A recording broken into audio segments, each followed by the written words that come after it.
This is Cinescussion. Hi, Fortune. Hi, Dillon.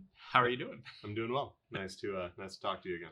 You too. It's been so long. It's been a whole 2 weeks. It has a whole 2 weeks. Hey, everybody. Hope you're having a good one today. Hope you're having a great day. We have some movies to talk about. Definitely. Which is something that we can't stop doing anytime ever. And that's why I made the podcast for all of you. We thought maybe you guys could chime in. Right. Exactly. Yeah. Why not? And I'd also like to say, just so you guys know, I do have allergies. So if you hear some sniffles, I apologize. Right. So we kind of had this idea coming out of last week's episode that we brought up a few movies that weren't exactly loved from audiences or critics, and we thought it would be fun to choose a few of our favorite of those and kind of share some, for lack of a better term, guilty pleasures with each other. Movies that may not be so great to many people, but for whatever reason they are great to us. So I feel like you're targeting a specific movie, Dylan. We'll talk about it at the end. Yeah, sounds good. But in fact, not only are we targeting one movie, we targeted 6. 3 movies apiece. They're films that were critically panned, and we still very much enjoy them for one reason or another, basically. Right. Like typically unironically. Like it's like one of my choices I enjoy ironically and unironically depending upon the scene. So like, yeah, it's very weird. Totally. And all of mine, I actually love all of these movies unironically, and I'm actually a little bit bitter that everybody else doesn't. I can understand that, especially one. Like one I think we're super, super in love with in a lot of ways. So yeah, well, I'm sure we'll get to that one. Totally. Yeah, we will. So you passed a few movies over to me a couple weeks ago. Yeah. So what movies did you pass over to me? So the ones that I had Dylan watch that he hadn't seen for the most part, where there is a romantic comedy with Sarah Michelle Gellar and Sean Patrick Flannery, and actually many other actors you've heard of. Mm-hmm. It's called Simply Irresistible. It seems like it was a very low budget romantic comedy that almost feels like a made for TV movie. It has a lot of flaws, but I feel like the best way to put it, it has so much charm and charisma, and the performances by the actors carry a lot of the mediocrity in a way where it's still just very enjoyable. And the best way to put it is it's very cute by the end of it. Like everyone I've recommended it to ends up really enjoying it, even though you see tons of flaws, but like there's something about by the end you just really kind of just liked that movie. It was just, it feels good at the end of the film. Another film that I personally chose was Swordfish. Swordfish is a film that I admit is a terrible movie. So do I. Yeah. I admit it's a terrible movie, but I kind of love it because there are some great over-the-top performances that were clearly deliberate, especially from John Travolta. He's amazing in this movie. And it's an awful movie, but there are certain scenes that are really cool, but then there's a lot of really awful scenes, too, that are kind of great because of great performances. So it's an odd movie that I admit is bad, but I've watched it like 5 times. Yes. So, like, for sure. Yes. And then the last film is a film I went and saw with a friend of mine, Sean, years ago in the theater. It was called Cry Wolf. It's Cry_Wolf. And it was critically panned by critics, but we thought the trailer looked interesting. And by the end of the film, we disagreed. Like, it definitely has some flaws, but it basically takes something that you've seen before. If you're a fan of classic horror, it brings it back, but then adds some new twists to it. And actually, it did some things that were original and actually quite surprising. So me and Sean ended up leaving the film going, I actually kind of liked it. I see flaws, but I felt like the good outweighed the bad and had some really interesting ideas. And the ending of that movie is kind of jaw-dropping, in a lot of ways. So yeah, those were my picks. We'll get there, and there will be some spoilers for these more for than sure. 10 Spoilers on all 6 of these movies. But yeah, it's usually not super often that you or I get thrown for a loop with a movie ending, and I wanted to kind of guess my ending honestly, and I was writing it down as I went just to hold myself accountable to that, so I couldn't go back on it. And the movie up to the last 2 minutes made me think that I knocked it out of the park. Me too. Yeah. Me and Sean literally were like, email just, it's going to be X, Yeah. It was like, it's either X or X. And then we were like, wait, what? Yeah, exactly. They do an explanation. Yeah. So I'm excited to talk about all those. Some I enjoyed more than others, but for sure. One of my favorite parts about this is it was coincidentally the movies we chose for each other, either we hadn't seen it or it had been a very long time For since sure. we've seen it, so it was kind of it bared a refresher, Yeah. So that was really fun to kind of revisit some of these things. In fact, all of your movies, I'd never seen any of them. I'd seen scenes from Swordfish. Yeah. But I've never watched it before. Yeah. And you know why I never watched it before? Because I've seen scenes from Swordfish. Exactly. And the fun thing about Cry Wolf is I saw it once in the theater, and it's one of those films I never see on TV either. Mm-hmm. So I remember enjoying it, but I legit have not seen it since then. And so you're watching it with more recent eyes. So I'm interested to hear your thoughts as well. So I have plenty of those. For interested to share them. For sure. Okay, I chose a few movies for you. Yep. I'll kind of start by date. So the oldest movie I chose was from 2007. It was a little movie about a young man, fish out of water story in a school that he's not particularly familiar with. It's called Charlie Bartlett. Yes. I chose it for a couple of reasons. I'm a huge fan of I like a high school movie, a good one. You know? Sure. I really love Dazed and Confused. I really love Sweet Times at Ridgemont High. Yeah. So I know both of these films, and I never tell people I actually haven't seen either of them. You're kidding. I've seen a few scenes from Dazed and Confused, of course, but I haven't seen the whole movie. Yeah, it's a genre that I mean, even this one's a little less kind of on the nose, but even Ferris Bueller's Day Off. That's one of my faves. I love that one. It's And great. funny enough, I didn't have an awesome high school experience, but they always still make me feel nostalgic for a certain time. Yeah, exactly. I think this one kind of went under the radar, and I think it captures high school in a really unique way, and kind of has a really awesome character story along with it. And another reason I chose it is because it has an amazing performance from a pre-Iron Man Robert Downey Jr. 100%. And it has an amazing performance from a rest in peace Anton Yelchin. Yes, I love Anton. I was actually, because I'd heard of the film, but I didn't know anything about it. So when I started it and found out who was in it, I was really happy because, there's quite a few people in it that I really liked. Yeah. So I'm excited to talk more about that, and I'm excited to hear what you thought about it as well. Sure. Second one I chose was a little movie from 2008, that little indie flick called Speed Racer. Yes. By the Wachowskis. Yes. Which is a movie about a man named Speed who races. Yes.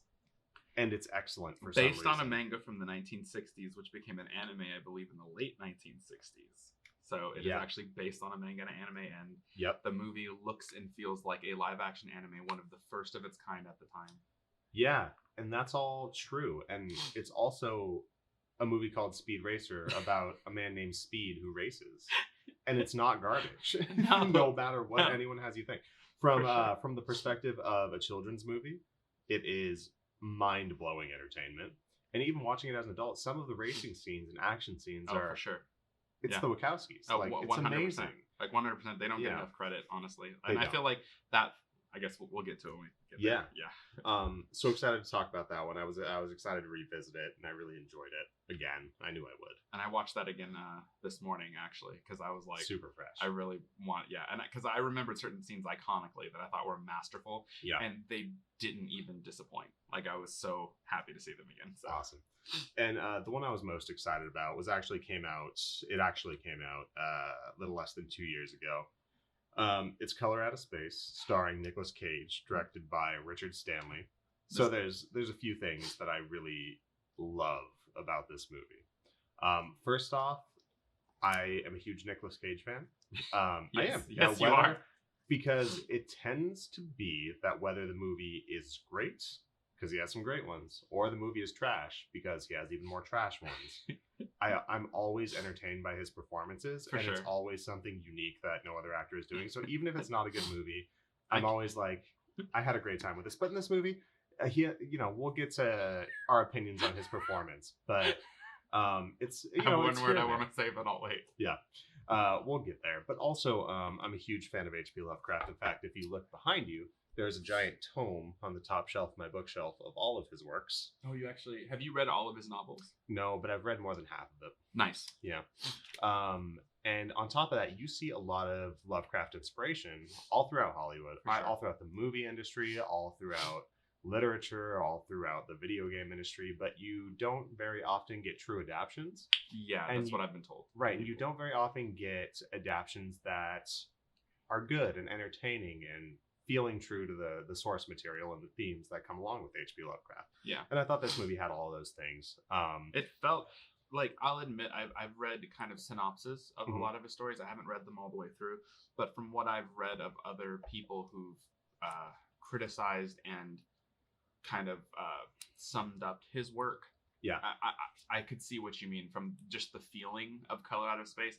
It feels very much like that, like what they're describing. Like, I feel like I'm getting that through that film, and I actually really enjoyed it. Like, it was a very nice experience, like, to be honest. So awesome. Oh, I'm excited to talk more about it. For sure. We're so those are our 6 movies. This is the order that we're going to talk about them in. We're going to start with Charlie Bartlett. We're going to then talk about Simply Irresistible, Speed Racer, Cry Wolf. Then we're going to end with Color Out of Space and Swordfish, because we feel that those are the ones that we probably have the most to talk about. Yeah, for sure. But we decided that we're going to start with Charlie Bartlett. Yeah. I talked a little bit about things I love about that movie. The performances, the genre itself. There are a few scenes that really stand out to me, and a few ideas in that movie that I think work incredibly well. Exactly. Specifically, the idea of him becoming the school psychiatrist when he's not getting the attention that he needs within his life outside of school. And you get some really fun dynamics with him literally being a bathroom psychiatrist in a stall that all these kids are going to, with all of these high school problems and the experiences that they're getting in school and outside of school. It all felt really honest. It did. And the thing is, because like I had said that there's a show on Netflix called Sex Education, that I feel like since it's in its 3rd season, it definitely borrowed some of this plot. Yeah. Because I actually, at first I wanted to go, oh, this is ripping off. Then I'm like, wait, no, this is way older. So like, if you've seen Sex Education, there are elements of that in this, different subject matter. But I was just gonna say that before we continue on with that, would you like to give them just an overall synopsis of what the film's about? Yeah. Okay. So spoilers. So spoilers, guys. Yeah, we're gonna talk spoilers. So elevator pitch or synopsis for Charlie Bartlett. It is about a well-off young man who has to go to a public school to continue his education. And through that experience and through his time with his mother and his own psychiatrist, he starts working with the students in the school and relationship building and kind of building his popularity really by having the ability to manipulate his psychiatrist to get them drugs. Which is great. And then you have a lot of the conflict that happens with his interactions with the principal, played by Robert Downey Jr., who has an amazing performance in that movie. 100%. Also, something that I want to touch on is, as fun as the Marvel movies are, because this came out in 2007, a year before Iron Man came out. Was that 8? Yeah, it came out in 2008. Good job. It's one of those things where there are so many incredible actors in the Marvel movies who you'll see movies either pre-career with Marvel/Disney, or once they are no longer in that franchise, they'll start doing smaller projects outside of it. Where during those Marvel movies, you kind of forget how impressive they are. Yeah. You know, maybe that's not the case with Robert Downey Jr. because he had a lot of moments to shine in that series. But when you see him playing somebody who's not Tony Stark, it kind of brings you back to, holy shit, this guy is legit. Yeah. I still, till this day, I love Kiss Kiss Bang Bang. Yeah. Like, I love that movie with Val Kilmer. That movie is so great. It's so great. Mm-hmm. It's fantastic. It's one of those movies I saw it and I was like, this is just great. I think I told everyone you should watch it. Don't laugh and drink tea at the same time. Or do it more. A little warning to everybody as my eyes water through my breaths. But that's a little bit about what the movie is, and I mentioned some of the reasons I love it: the performances, the atmosphere it builds within the high school, the honest problems that the high school kids experience, and all of this done with a fairly modest budget. Yeah, I think it really has a place in that high school genre. And I was surprised it wasn't more enjoyed or talked about when we discuss movies in that genre. I want to know what you thought, though. What do you think? Similar to some things I believe we'll say about another film, I believe that a good way to put it is I feel like the film has a lot of charm. Like, it really does have a lot of charm. And I particularly, even though there are issues with it, I particularly really, really liked how it set up the character of Charlie Bartlett and his relationship with his mother. Yeah. Like, I love how the opening is essentially a situation where, so spoilers, it literally opens with him getting expelled from a private school. Yep. And his mother comes and instead of being like horrified, he's basically making fake IDs for the students, and she looks at them and she's like, well, yeah, but you gotta admit these are really well done. And I thought like her character was kind of great because it's almost like I almost feel like she's kind of an adult child in a way, you know, who's trying to be a mom but isn't really great at being a mom. She's almost more like his friend. It almost seems like, rather than a mother, and it kind of makes you love the relationship, but you also do realize there's some kind of that's kind of an issue with that to some extent. Like I love you, parents, but you're not supposed to be your kids' friends per se, or you do need to be a parent. And I feel like another thing I liked about this film is it covers a wide variety of subject matter in relation to high school students and the trials and tribulations that they go through, both emotional, mental, like all the things that a lot of parents and teachers miss. But what I like ultimately is by the end of the film, there are a lot of things that are brought to the forefront and are a light's kind of shined on them, specifically through certain characters. But I feel like in one way or another, those specific issues are things that a lot of high schoolers go through. You don't have to be vague. Tell me. You don't have to be vague. Oh, okay. Yeah. I guess I'm trying not to be too spoiler, but essentially by the end of the film, there's a big element of, there are a lot of kids who, unfortunately, through situations at home, are kind of forced to grow up early. They're essentially forced to be an adult before they should, and they miss out on a lot of the things that kids like to do. So essentially, in Charlie Bartlett's, the problem he kind of had is he never got to really be a kid. So in a way, all he cares about is like being popular. Like he just cares about like everyone liking him because he doesn't feel like he ever got that.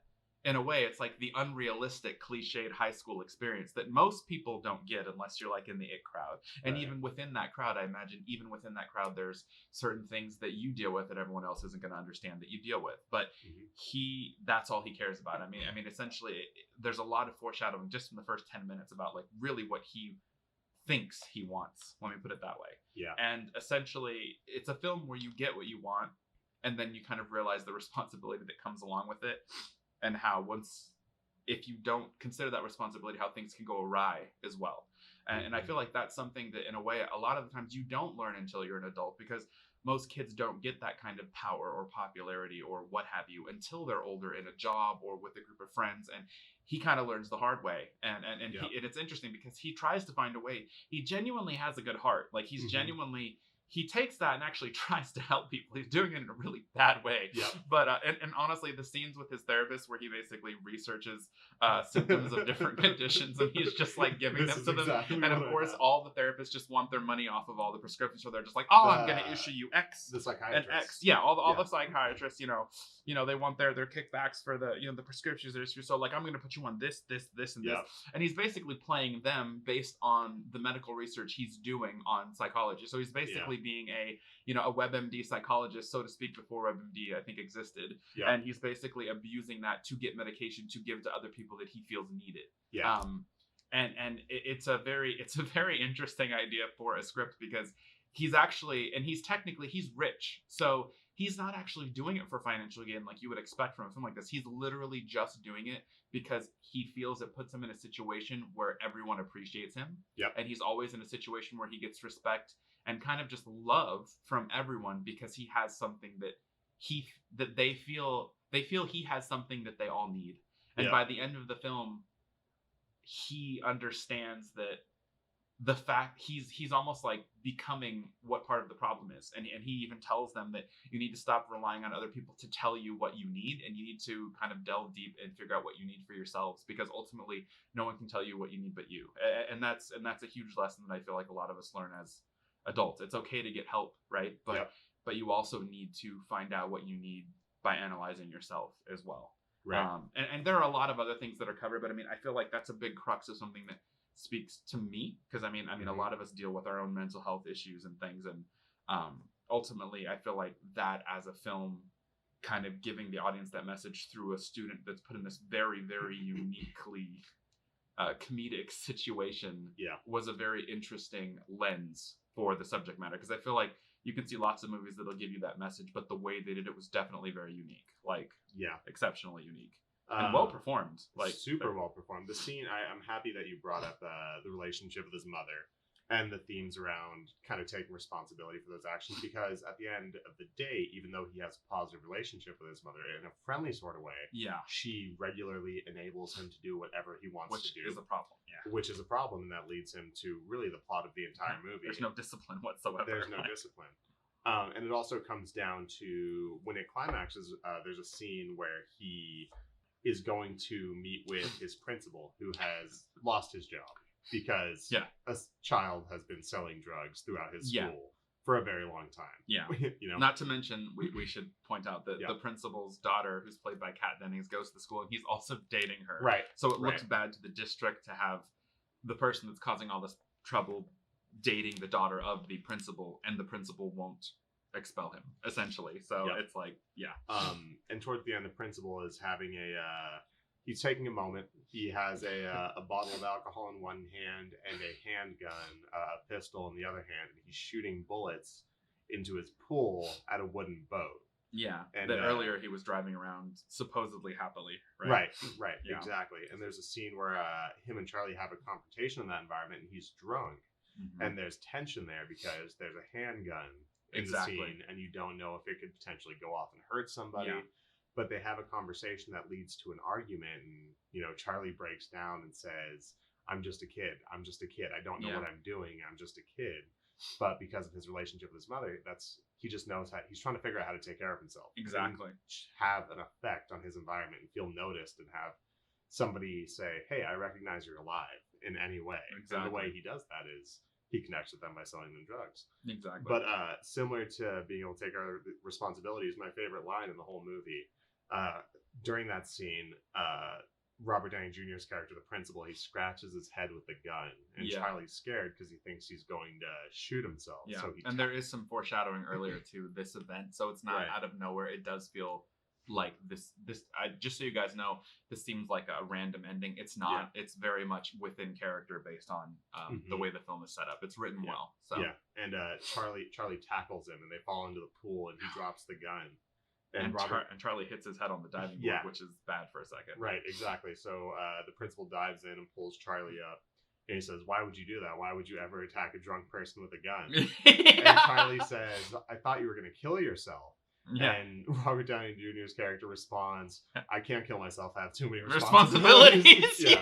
That was like the best scene. It's like, I have too much shit that I have to do right now. Too many people that rely on me. Like, this isn't the right time. Like, this isn't the best time to do that. Like, even if I wanted to. I think a lot of the movie breaks down to responsibility over your environment. I agree. In a high school setting. I agree. And all the characters are struggling with that in a different way. Yeah. And in a way, even though Downey's drunk, he's happy that Yelchin realizes that in that moment when he screams out, "I'm just a kid." He's like, "Oh, wow." Like, his face is like, "Oh, you're finally getting that," right? Like, maybe you don't understand. Yeah, maybe you don't. Yeah, exactly.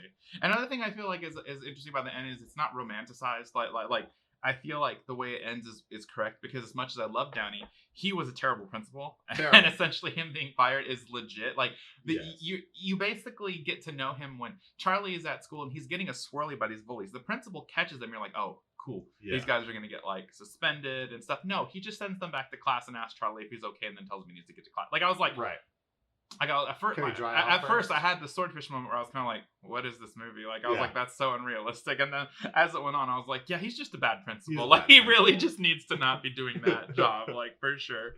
Awesome. Well, I'm happy you enjoy it. I did. That movie has a place in my heart for sure. For sure. So let's talk about Simply Irresistible. What are your thoughts on this movie? Why did you choose this movie? Okay, so first of all, I'll go through a quick synopsis. Yeah. Originally, as some of you will learn over time, one of my favorite shows of all time is Buffy the Vampire Slayer. Joss Whedon written and directed. Sarah Michelle Gellar was the lead of that show. So at the time, she was branching off and doing some movies. I imagine in the off season of Buffy or whenever she could.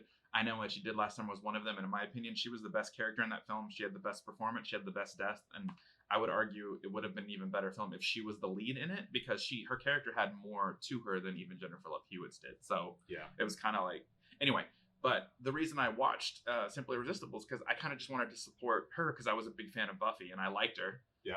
And admittedly, I had a bit of a crush on her. She's amazing. She's a great actress. Everything she had done, I thought she was just really good in it. I thought she was great in The Grudge too, to be honest. Absolutely. That was, I think, a little bit later. But I wanted to see it. And it also had Sean Patrick Flannery. It has honestly, Simply Irresistible has a ton of people you will recognize, like really good actors throughout this film that seemingly was like a low budget film. Yeah. And I just wanted to see it. And ultimately, I found it super just adorable, to be honest.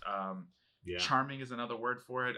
Essentially, it has elements that you would expect from romantic comedy with a little bit of like kind of like a Bewitched feel to it. Yep. And then there's also like a cooking element, and I love cooking as well. And I also like the idea of someone not being very confident in their ability, and then things happen, and then once they're confident, then there are other struggles and hurdles to deal with, and it's a lot of those elements on top of what I think are some fantastic performances from Sarah Michelle Gellar, Sean Patrick Flannery.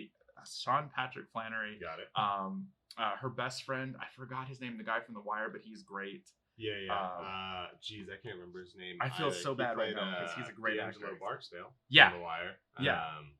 But I'll figure it out. Yeah, but even Sean Patrick Flannery's assistant, like there are so many. I feel like that's the other thing. There are so many great characters within the film. I actually find it extremely funny too. I find it very, very funny, and it has tons of flaws. So, but ultimately, it's about falling in love. It's about cooking. It's about finding yourself, and it's about a little bit of magic, and just kind of like if it causes a good outcome, who cares? Like essentially is. Right. That's the most I could say about it without going too much into detail here. But I'm going to go into some detail. Sure. Go ahead. So what did you think? As I watched this movie, and I actually watched this just a few hours ago. So this one is the freshest on my mind. As I was watching this, I'll give my opinion towards the end. But the first thing I noticed throughout, at the halfway point, I was like, I can tell exactly why Fortune loves this movie. Like, I could see everything you mentioned. I was like, Sarah Michelle Gellar's in it. There's cooking. I think she's a really good actress. She's excellent. She's in the movie, great. Yeah, too. She's really good. Like you said, it's cute, and the characters are handled very well. Yeah. The characters aren't handled honestly, but they're handled cinematically. You know what I mean? Like it's like a romantic comedy that you would see on. It almost reminds me of like a romantic comedy or like a love story that you'd see in like the 1950s. Right. To me, is kind of like what it feels like. Totally. Like. So as I was watching it, I enjoyed it. I everything that you just said. I thought it was super cute. I thought it was carried by the actors. 100%. I don't think it was carried by the plot. No. I don't think there wasn't really a plot. No. In fact, if the I plot was is the trying to most find confusing. a beginning, a middle, and an end, I don't think I could. No. You know what I mean? The plot's the most confusing part of the film. You don't know if there's a crab. You don't know if it's magical. You don't know if she's magical. You don't know. Oh, by the way, if you ever watch it again, every time you see the crab scuttle off, you see the strings. Oh, do you? Yeah. I wish I they didn't even edit them out. Like so you can see the strings on the crab. Like it was so funny. But the actors are so talented. They are. That at some point I didn't care much. I was like, this movie's it's kind of dumb, but it's adorable, and the actors seem like they're having a good time. For sure. Know what I mean? The relationship between Sarah Michelle Gellar's character and Patrick Flannery's character the movie was surprisingly funny as well. Like I didn't expect it. Romantic comedies, unless it's some like really special romantic comedy. I'm thinking something like Crazy Stupid Love was one that stood out to me as like really excellent. Yeah. But they're usually really cringy to me. They are. This one I agree. wasn't. Yeah, right. Even though when you start watching it, you're certain it's going to be. Yeah, right. You know what I mean? Right. Yeah. And the weird thing is the movie is actually corny. Yeah, but it's not cringy. It's so weird. It's like an odd. That was really pleasant to me because as the introductory scene, it is in this like little was it a street market? Yeah, And the two characters, the two leads, by happenstance meet each other, and Sarah Michelle Gellar's character is gathering some crabs, and one by pinches Sean Flannery's leg, and I was like, "Why would you do this to me?" I know. Why would you do this to me? I know. And then like the first like 5 minutes, you're like, "Okay, this is really corny." Yeah, exactly. I was very. But then, 15 minutes later, you're having hilarious jokes, like really funny jokes. I remember one scene. Sarah Michelle Gellar is prepared to lose her restaurant. Oh yeah, and it's really sad. She puts on an excellent performance, and she's for her like patrons who have been with her and her family and her friends. Yeah. She's just having one last day with them, but she's heartbroken because this is her career. So she's losing her restaurant. She stepped outside and it's playing very sad music. And Sean Flannery's character and the woman he's currently seeing pull up outside the restaurant. And Sarah Michelle Gellar is kind of hunched over. She's sad. And they get out of the car, and Sean Flannery recognizes her. And earlier in the film, she promises him that she'll make him a dish. Crab Napoleon. She made it up because she didn't want to sound like she didn't know what she was doing. Yeah, exactly. And he wants to take her up on it because there's an attraction there. His current girlfriend, soon to be ex-girlfriend, sees her played by Amanda Peet, and she looks at him and says, she says, "Oh, perfect! It's a little person." Yeah, she did. And I think I was looking at my phone, and I immediately looked at the TV like, "What did this movie just come with?" Yeah. Like I was like, "Oh God!" And then, not only does it like just depict her character so well, because her character is such an asshole. She is awful. So awful. She is awful, and you just hate her immediately. And you can tell Amanda Peet had fun playing that character. Yeah, she did. She did. And Sarah Michelle Gellar's character is so jealous of this woman. Yeah. And this woman, she sucks. Yeah, like, she absolutely sucks. And they go and they have dinner in that restaurant, and that's where the first kind of bit of magic comes into the movie. And it might have been my favorite part of the movie, actually. Yeah, it's one of my favorite scenes. It's probably my top 3. Like, I like it. There's a but there. Yeah. I also, so this scene, Sarah Michelle Gellar she's very jealous of the woman because of her perfect hair and her perfect outfit and her perfect skin, is how she puts it in the movie. All of these things. Yeah. And she's complaining about it as she's making this dish. And she's talking about how infatuated she is with him and how he should be with her and all of these things. And she's thinking that when they making his dish. Yeah. And the dishes are served and they start eating it, and you start seeing those emotions that she had come out in the characters that she served her food to. Yeah. And that's when I realized how fucking uncomfortable I was watching people eat in this movie. Yeah, it was true. You're like, oh God, how's this gonna go? Yeah, like, not how's it gonna go. I was like, I hate the way they're eating. Oh, really? Movie. Oh, yeah. You're not. Oh, I get what you mean. Yeah. He was eating her. This is so good. It's basically like he's having an orgasm while he's eating her food. Exactly. And it's the point because she likes him, right? It is so the point. He's feeling loved while eating her food. Like, yes, yeah, it's like... absolutely. It makes total sense from the point of the story. But he gets more meals. Yeah. It's one of those things. But there's a hilarious scene where, due to her jealousy of the woman starts becoming overly narcissistic and says, "How am I with you? I have perfect hair and I have perfect skin and I have a perfect outfit, and these plates don't match." She starts breaking plates in the restaurant. It's a really funny scene. It is. It's really great. And I also loved when they come in and the Aunt Stella is serving them. And like the martini glass happens, and she's like, "Would you like a martini?" They're like, "No, thank you." And she goes, "Okay," and then she just walks off drinking it. Yeah. And they're just like looking at her like what this kind is of the waitress. Exactly. Like you can tell why that place is going out of business. Yeah, 100%. They have issues, right? Yeah. So I mean, what I talked about that scene is kind of the same thing went throughout the movie. The characters were fun to enjoy for an hour and a half. You kind of enjoyed watching them interact with each other. For sure. There were scenes in the movie that were really charming and really funny out of nowhere. It's just, where was this movie going? Yeah. You know, and that's okay. It was so, the other things were so good that negative thing, it almost didn't matter. Yeah, it didn't matter. You're just like, I think by the end, you're just like, I think as long as they end up together, I don't really care what happens with the restaurant, with his restaurant opening, with... I also thought Chef Valjean was hilarious. I like he's like, "I spit on your restaurant. I spit on my, and finally I spit on his. Wait, allow me." And he spits on himself, and the chef's like, "Oh, that might have been the most interesting thing you have done." That actually made me laugh too. There were just little moments that were so funny, where the French chef, whose job Sarah Michelle Gellar eventually takes, has this infatuation with truffles, and his kitchen is coming in with the hands open, almost like in prayer. Yeah, and he's shaving. It's like a religious experience. He's like, "But only God can create the truffle," and like everyone's just like, and there's like this holy music, and there's like a light behind him as he's like shining the truffle off. It's like the movie is ridiculous, but in good ways. It's just really charming.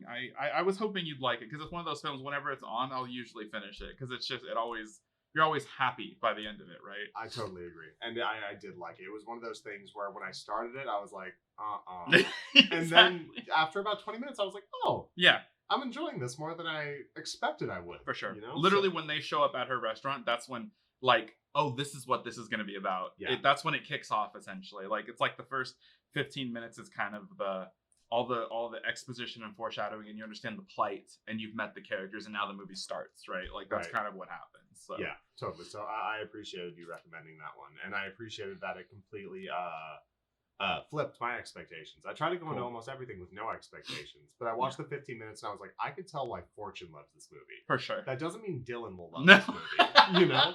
So, but then I watched it and I was like, I did really enjoy it. And you can see the direction's really average. Like, there are continuity errors. There's editing choices that you're like, that could have been better. Like there's issues, but the overall charm and the feel Did you notice the weird amount of mirrors in so many shots in that movie? Well, I know towards the end it was deliberate with those, but like it's throughout the entire movie. No, I'll have so often he doesn't shoot the characters by kind of like an over the shoulder shot. Somebody is always in a mirror so you can see their face. And it happens.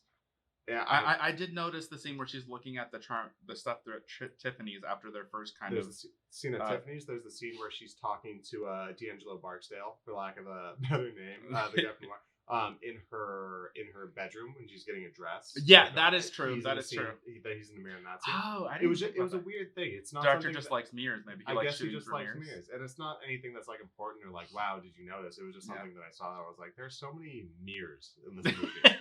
Which I thought was kind of weird. I think another thing I had said to you, another thing I appreciate about the film is I felt like all the characters were real. Like I felt like these characters were real and had relationships before the movie started. And I care about that. Like I felt like even though the movie has some issues and stuff, the characters felt lived in. You know, like I felt like her and Nolan were good friends like their whole life. I felt like you know what I mean? Like I felt like those relationships were already there. They weren't starting for the sake of us viewing the movie, which I hate when a movie feels like that. Like it's like these characters were just born 5 minutes ago when the movie started, and you're like, no, they shouldn't feel that way. Everybody's dynamics and chemistry. I imagine, and I hope that I could be totally off base with this, but I imagine they were having a good time on the set. It felt seemed like they were to be there. It really did seem like it. It seemed like it was a cute movie. I bet you there's a great blooper reel of people just having a good time on that movie for sure. So good choice. Thank you. I'm glad you like that one. It's one of my favorite, like just kind of cheesy love stories. I liked it. Yeah, it was a good one. I liked it too.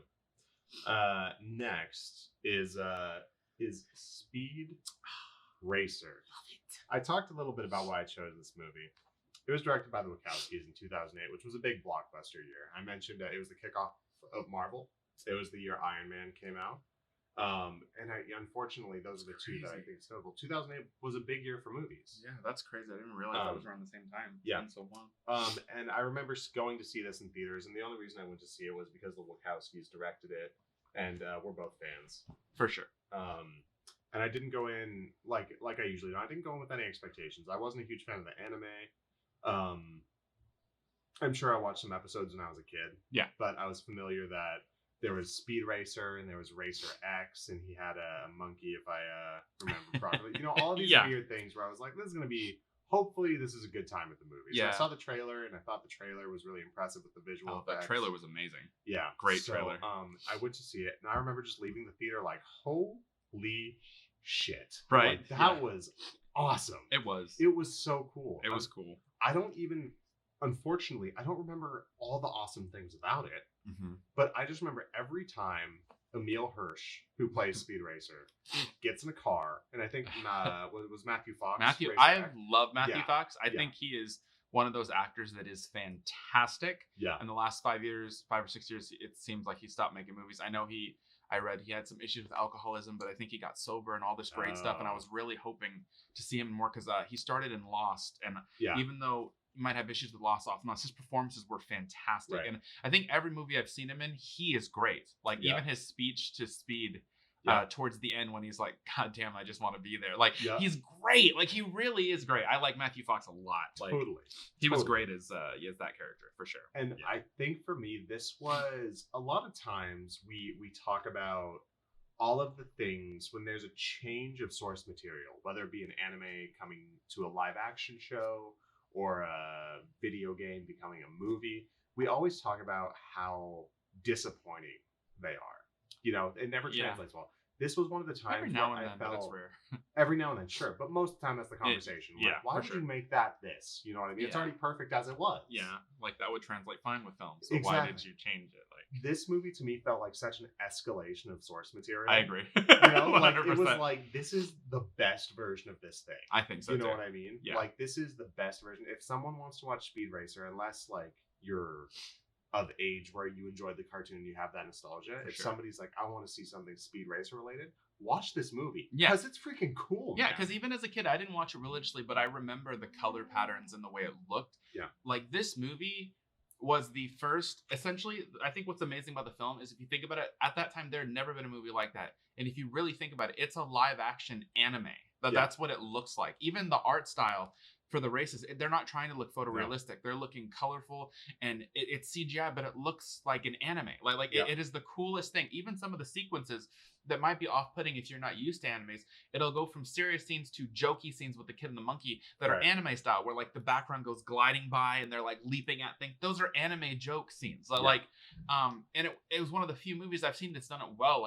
And I feel like at the time people loved anime, but anime now is so much more mainstream that I genuinely wonder if instead of people just like kind of skipping it because a lot of people said it was bad, if they went and watched it now, if their opinion would be different. Because I feel like you know what I mean? Like, maybe, but you also have to consider, as much as we enjoy it for what it is, it's also a movie called Speed Racer about a man named Speed who races. I know, it's but I know, like, but you know, but even my brother, like I was talking to my brother about this because I watched it again today, and he always loved that movie, and he loves animes. Yeah, and he was like, and if you think about Speed Racer's story, it's a simple story, but if you think about it, it's a shonen. It's executed so well. But it's a shonen. Like instead of him getting better at martial arts, he's getting better at racing. That's essentially the story. That's right? his only thing. And I think it's better as a movie than like a series because ongoing the subject matter is not going to be that interesting. But as a movie, I felt like they picked the right story too.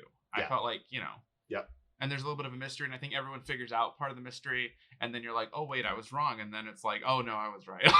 yeah, exactly. It's like, but I won't lie, I remember, like a lot of the in between, the races stood out in my mind because I hadn't seen this since. At the time, nobody I knew wanted to see it in theater. So I had to wait for it to come out at like Blockbuster or something, or Hollywood Video. Whoa. And I rented it. I worked at Hollywood Video. That must have been a long time ago. Right. Yeah, exactly. All those, I'm ancient. Yeah. We had those DVDs. I miss Hollywood Video. I do. I loved working there. It was great. I liked Hollywood Video more because since everyone went to Blockbuster, I tended to be able to get the thing I was looking for at Hollywood Video. Yep. And it had a Game Crazy connected to it. You can go and buy video games. And I actually personally thought our program, Game Crazy at Hollywood Video, was better than Blockbuster's. We had some great subscription services. Later, they got gougey because they were going out of business. But for a while, it was pretty great if you were a gamer. I agree. Yeah. But I was just going to say, like, I remembered some of the racing sequences. They never left my mind. For years, I always remember them. And watching it again, honestly, the hairs stand up on the back of my neck in the final Grand Prix climax, and the way it's edited, the orchestral music, it all builds to one amazing climax essentially. And it's a series of parallel editing sequences, triumphs with audio cut in from all the lessons learned throughout the film as he's climaxing and just destroying the ending of that race. And it is like, it is still like so just it's almost like rejuvenating. Like if there's any point in the movie where you're like, oh, this was pretty good, it's back. Like at the end, you're right there and you're like, yes. And even the art style, it's so anime that like just the fact that the Wachowskis were able to translate this to film back then, it is one of the most impressive things I have ever seen. Like if you really think about it, like I genuinely feel like it was kind of ahead of its time. I really do feel like so. Like.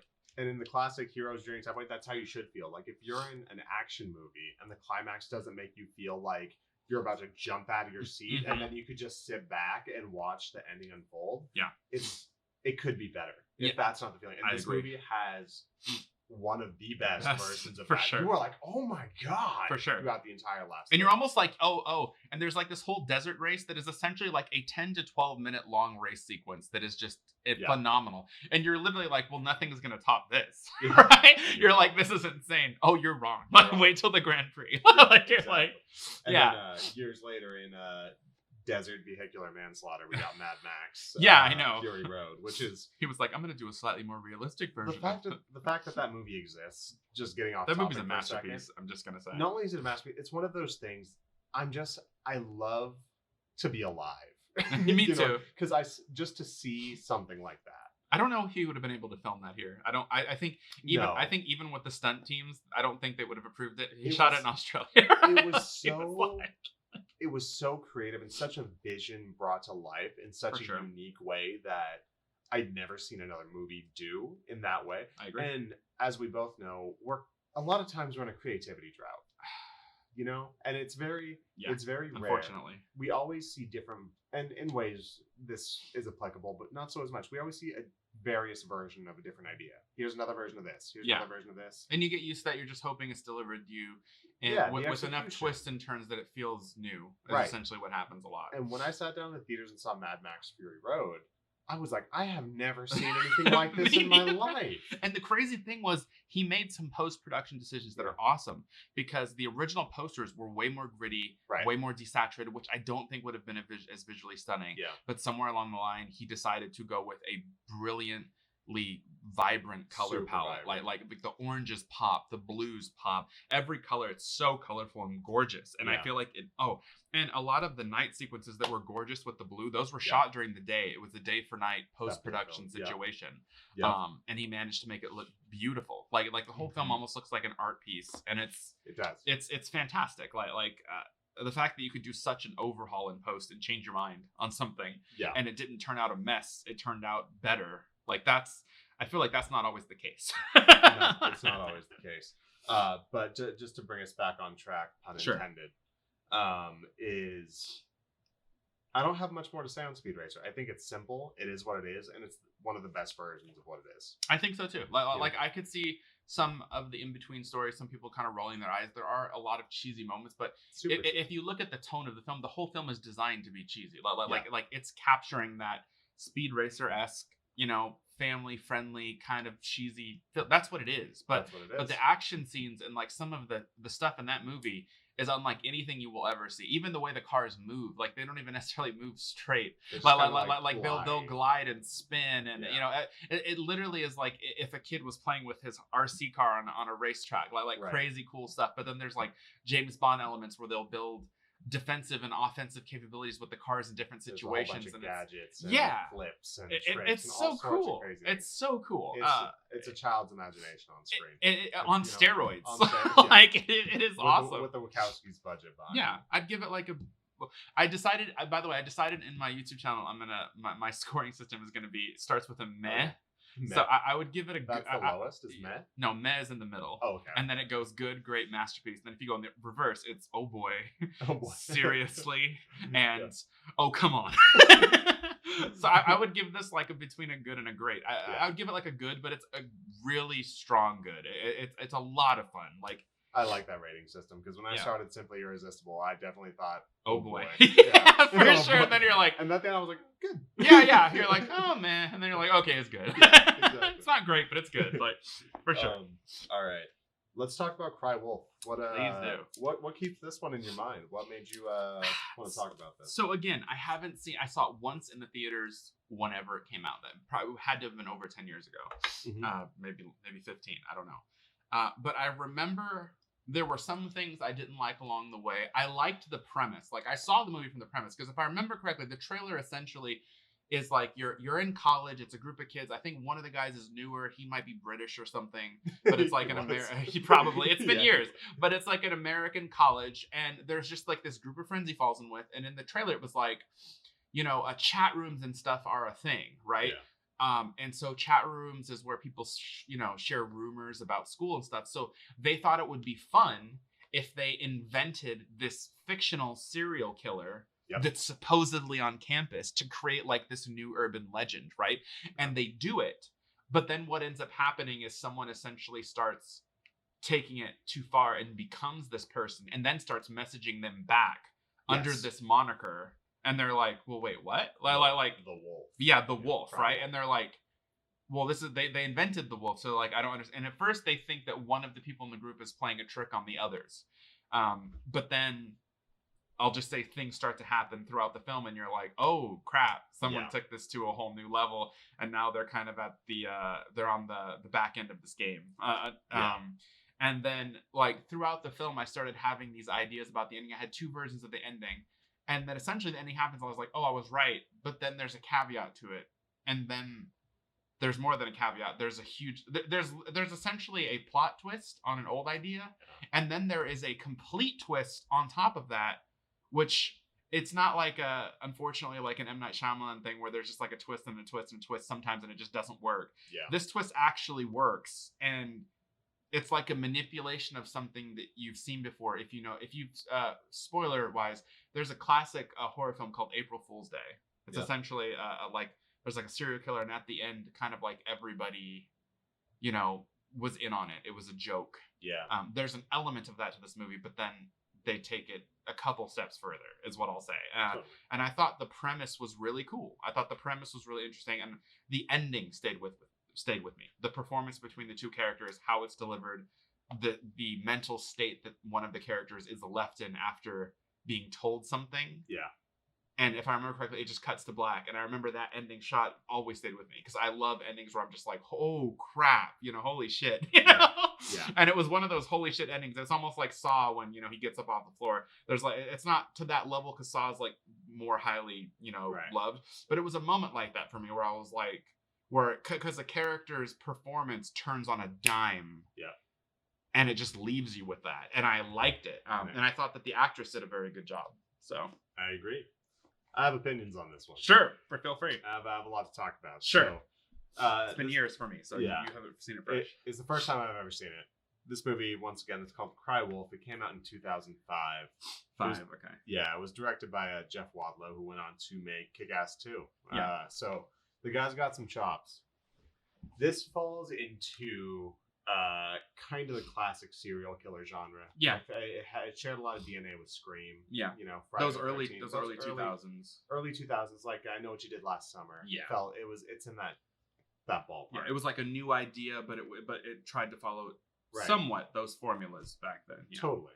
I can see why this one is not received well. Because if you're a fan of those movies and that early 2000s kind of evolved serial killer genre, like the generation after your Friday the 13th, the generation after your Halloween, this movie can kind of be a frustrating experience. And there's a couple reasons, and I caught on to it. So it starts off with the murder of a woman. It's not unusual in the genre. No. A woman's running through the woods. She's trying to hide. She's trying to be quiet. There's somebody with a flashlight after her. She's in danger. She tries to make a call. Her cell phone goes off and she gets murdered. Yeah. Right? And you're like, oh, there's some danger afoot. If I'm correct, she gets shot, right? She gets shot. Yeah. Right. So, yeah. Which isn't a very scary opening. You're like, I mean, typically there's more to an opening than that, right? You're like, Exactly. So, there's a kid, an English kid, who transfers to this new prep school in America. He's from England.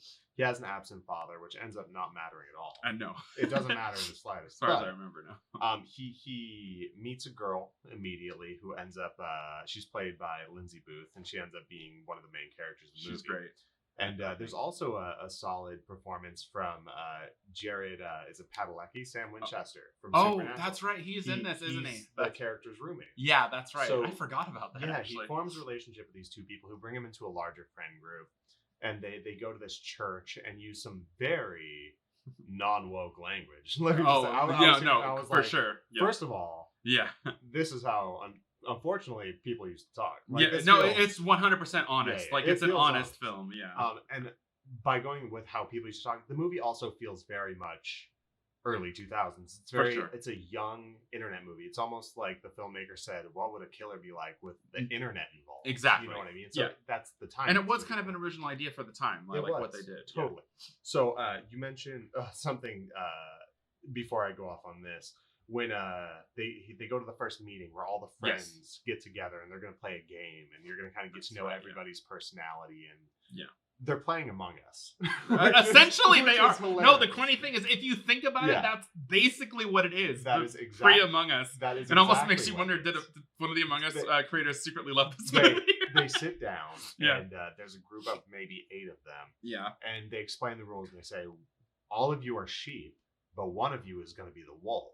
Yeah. And the wolf has to be here at the end of the game, and you have to convince the others that you're not the wolf. That you're not the wolf. Yeah, it's literally Among Us. And yeah. not only is it Among Us, which is funny, but it kind of establishes personalities in a really quick, effective way. I thought it was creative. You act like this in this group. This is your dynamic. Yeah. Also, something that's weird is everybody's really aggressive with each other. They are. Scene. Like, they're not having fun. They're taking this very seriously. Yeah. Which is weird. It is weird. Yeah, it almost feels like this group almost treats this game like a competitive, who can lie the best or fool people the best, basically. Exactly. So what happens that you talked about is the creation of the serial killer is an escalation of this game. They're like, we're tired of this. We want to do something that's bigger and have an effect on the school.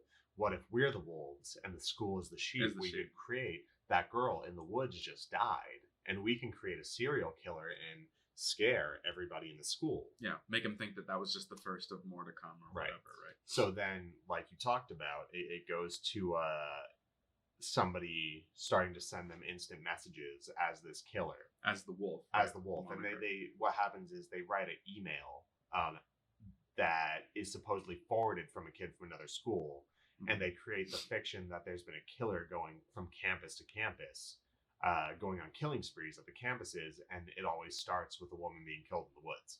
And now it's come to their school. Yeah. Right? It's almost like it's an urban legend, but people are going to start to wonder because there really was a murder recently. So it's like, what if this is true, right? Exactly. And they're like, he kills on Halloween. Halloween's coming up. That's when the killing. It all like lines up in this way. Yeah. So here's where it can be frustrating if you're a fan of this genre. For sure. When the tension starts ramping up throughout the entire movie, nothing happens. It's kind of true. Every single tense moment is either a fake jump scare or an off-screen death. And I'm not saying most of, I'm saying every single one. And by about the halfway point, I'm sitting there like, if they're not going to show one death, nobody's dead. Yeah. Well, nobody's dead. Like, well, that's what you're kind of assuming, or you're like, so there's something going on here. Like, why isn't everybody? There's something, and so that's why my first assumption was like an April Fool's thing when I watched the movie. Right. Yeah. And I think that the mystery itself is interesting, but as a piece of the genre, if you're not interested and curious what's going on, you're not gonna like this movie. Yeah. Like, if you're there for the kills and the exciting, maybe like iconic slasher, like, what's the killer gonna be like? Is he gonna be like violent? Are they gonna have like cool creative moments? Yeah. The answer is no. There's not gonna be any of that. Yeah. At all. No. But so I sat through it and I was curious. I was also frustrated. I was like, that's kind of how I was. I was like, so if this is like an April Fool's thing, and then by the end I was like, okay, so it's basically April Fool's. I was like, oh, that was a waste of time. And it was the last like 10 minutes that I was like, okay, now I actually thought it was kind of okay. Like that's kind of how I felt about it. But yeah. I literally wrote in my notebook as I was watching it, we're 45 minutes into this hour and a half movie. Yeah. And every piece of violence have been off screen. Yeah. I checked back in at an hour and 15 minutes, and it still stood. 100%. Like, there's 15 minutes left in this movie. Yeah. It's a serial killer movie without violence. Yeah, basically. You know what I mean? So the ending happens, and it turns out that as you and I guessed, we figured that there's a teacher that the kid has a relationship with, and the teacher is the kid that transferred, who started this game. And the teacher knows it was him. Instinctually, they sit down and they're playing chess. Yeah, and the teacher has an indirect conversation with them along the lines. If I remember, you know, I understand what's going on here. You want to kind of be known, or you want to be seen, something like that. And kind of goes with the internet age thing. He's like, you know, you kids are arrogant. And you think that the internet is this big thing, but I understand, you know, before the internet, because you know, it's 2005. Exactly. They didn't grow up with the internet, so they know. It's one of those. They know everything. But this teacher's introduced, and he's weirdly aggressive with the students, and it comes out that he was having an affair with one of the students, and you're like, there's two ways this can go. Exactly. Either that teacher is killing these students for some reason. Yeah. Or this is all one big prank. Exactly. And that's the only way. And that's exactly what I wrote in my notebook, just to keep myself honest, because I wanted to be like, did I get this right? Yeah. And I wrote that around the 45-minute mark. Halfway, I was like, it's A or B. Yeah. And then up until an hour and 25 minutes into this hour and 30-minute movie, you're like, oh yeah, I was totally right. Exactly. 100%. Not only did the teacher like kill that girl in the beginning, but the kids were playing prank on each other. All right, seal it shut. On to the next movie. Didn't like this very much. Yeah, I didn't like it very much. Like, yeah, it was exactly what I thought it was gonna be. Otherwise, you'd see people dying, right? Like, it's like. But then the last 2 minutes happen. Yeah. And it turns out that there's a twist inside of a twist that one of the students who was having an affair with the teacher was jealous. Yeah. Of another student the teacher was sleeping with, who was the girl that was murdered in the beginning. And she's the one that killed her. And she had put all of this into effect. So I won't say past that because I know we're talking spoilers, but well, we did say spoilers. So. It was, but I mean I got my point across. Yeah. Where I think as a piece of this genre, as that kind of early 2000s serial killer genre, this movie fails. It Like, does. I think it fails really bad. But as like a brand new internet mystery movie, if you're interested, I'd say if you're our age and you grew up with kind of the beginning of the internet and the beginning of social media and AOL Instant Messenger, this might hit. That was like my life. Like all my friends were on AOL and everything. Exactly. This might AIM. AIM. Yeah. This might hit a chord with you. Yeah. Especially if you're curious. Like if you're curious and you want to figure it out. Yeah. That's where the fun with this movie comes from. As a serial killer movie, it fails. No, it totally does. And if you want the truth, that was kind of my thing. I thought that it failed, and I was like, there was some really cool setup, and then essentially nada, and then the payoff is exactly what I thought. So I just spent time watching that. But I felt like that last 2-3 minutes made it go from like an F to like a C. Like I was like, oh, that was okay, because essentially I felt like they kind of, what I liked about it was essentially someone uses the entire situation to manipulate a huge event. Yes. Exactly. And what I like about it is if you really think about the foreshadowing in the Among Us scene, there is a character who essentially is very honest about who they are. Yeah. And if you really pay attention to who they are, I think that Among Us, I guess we're going to go with that. That Among Us scene, I feel like sets up the final scene to be great with her performance and her payoff. Because what happens is, it's almost like I manipulated this, but from the beginning I told you who I was, right? Yeah. And it's kind of like I like that it's like the April Fool's thing, and you're like, okay, well that makes sense, but that's lame. But then to me, it's not lame because that entire situation was essentially a red herring to achieve something else, and I thought that was interesting personally. I have a hot take on this actually. Sure. We talked a little bit before the podcast that it's very difficult to get us when it comes to a movie ending. You know what I mean? For sure. I don't think this was a good movie, and I think the only reason that we had any enjoyment of it is because it got us. It's true. I don't deny that the film has a ton of issues. But I feel like that ending was interesting, and the ending was well thought out. The rest of the film was like, but you're basically holding us over to get to this ending. Yeah. So I don't know if I would say it's a great movie, but it's a movie I appreciated because, like you said, it did get me, and I thought it was actually really clever. It was. Like it was the best moment of the movie, and I was like, can one scene? And it's not really one scene because there is a lot of setup if you really think about it. But does that one scene justify the movie? For me personally, it did. Like I can't say it was great, but I can say that ending, I was like, that shit was nuts. Like at the end of it, I was, but I was like, but before that, I felt the same way. I was like, okay, like I was like, I don't know if I'm a masochist, but could I see someone get stabbed in a serial killer movie? Can I just see one? Like, none of the kids are likable. No. As is the genre. No. It follows that early. As is the genre, which is annoying. And I'm just sitting there like, can one of them get stabbed on screen? Yeah, right. Can like, one of these jump scares actually be somebody in danger? You're like, I hate all these people. Let me just see them die. Like, right, exactly. At least in Friday the 13th, they weren't good movies, but we got to see every asshole die. It never gives it to you. It never gives. The movie doesn't give it to you. It's not what it's going for. But it doesn't. I think I could see why it was made. I think if that script passed someone's desk, they're like, oh, this is interesting. This is unique, for this genre. So. Because I feel like it's one of those films, and that's part of the issue, right? It was advertised like a slasher. Right. And it's advertised, and the advertisement isn't a lie, but the problem is, at the end of the film, you find out what the film's actually about. Right. The rest of what you see is the lens through essentially this new person, basically, to the group. But he's part of the manipulation, and you find out that every character in the group, except the one person who does this, has manipulated the entire group. So, essentially, the whole movie is a ruse on purpose to fulfill something else. So you realize at the end of the film that essentially it's not a slasher movie. It's actually kind of more like a thriller murder cover-up plot Yep. that highlights as a slasher film so Yep. that it can go off perfectly Exactly. and the person can get away with it is essentially what it is, which is why I thought that was really interesting. I could totally understand being upset with different things, but for me that payoff, yeah, I don't know if I would risk funding this movie because I would feel like you, that's how I would think about it. But I would want to kind of, just because that is interesting to ask the audience if they forgive you once they get to the end. Like, essentially, right? Like, I thought that was interesting. I did. Yeah, and this movie uses a lot of, we talked about this a little bit, where there's a technique in the edit that you're really not a fan of. It's that really kind of flashy, is it fast frame or slow frame?